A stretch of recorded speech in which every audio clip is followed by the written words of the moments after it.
Good morning. My name's Adam from the Vineyard, and we are in the fifth week of our series on testimony, Testify, the greatest story ever told. And this week we're going to change from talking about the stuff that God has done, and we're going to talk about testimony in terms of what God is doing right now.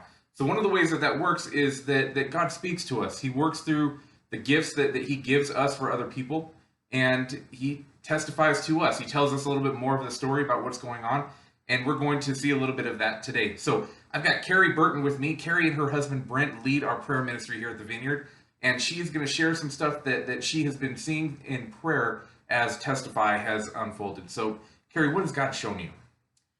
So thanks, Adam. So the first Sunday that you started the Testify series, when I was sitting in the sermon, God showed me a vision, and what I saw was a bookstore, and I saw bookshelves in this bookstore, and books were on the shelves.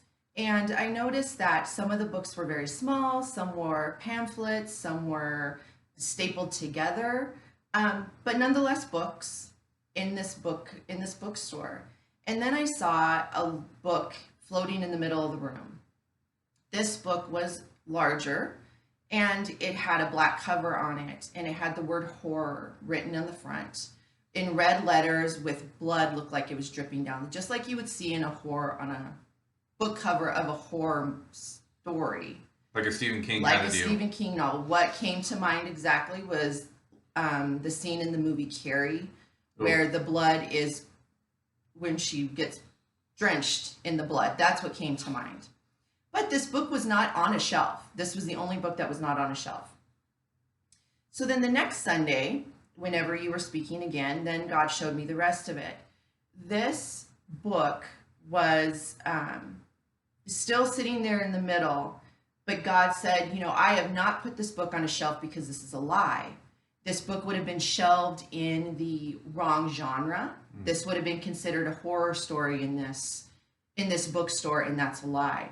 So the black cover is a dust cover. Take off the dust cover. That's what the enemy is wrapping the story in. When you uncover this book, what it truly is a love story between Jesus and this person. And then I saw someone take this book and hold it in their left hand, take it down by their side, and turn to walk out of the bookstore. And it was evangelism. I knew that. I knew that this story was meant to be evangelized, and God did not allow that book purposefully to be shelved because they know that this person will take this book and walk out of the building and use it for His glory. So a couple of things that I take from that, in the role that I played in the things that God showed you. The first is you see that the enemy has a plan for our story as well. It isn't just Jesus that has a plan for the story. And having a bunch of shelves to put those books on is definitely a part of his plan because the story's never told.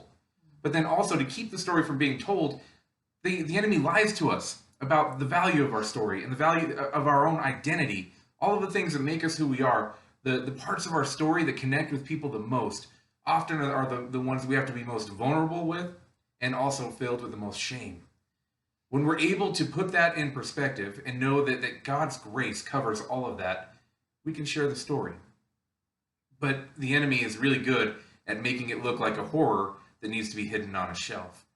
And then the last thing that I take from this is the importance of walking out of the bookstore. Because this is really the point.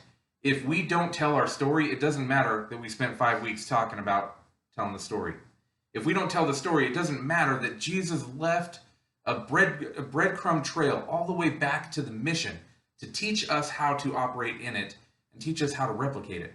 It doesn't matter if we're not willing to tell our story. So we spent 5 weeks talking about putting our story together. Now it's time to tell it. So as you go through the rest of your week, as you're thinking this through, I would just ask yourself, where is your book right now? Is it on the shelf, or is it in your hand ready to march out of the store?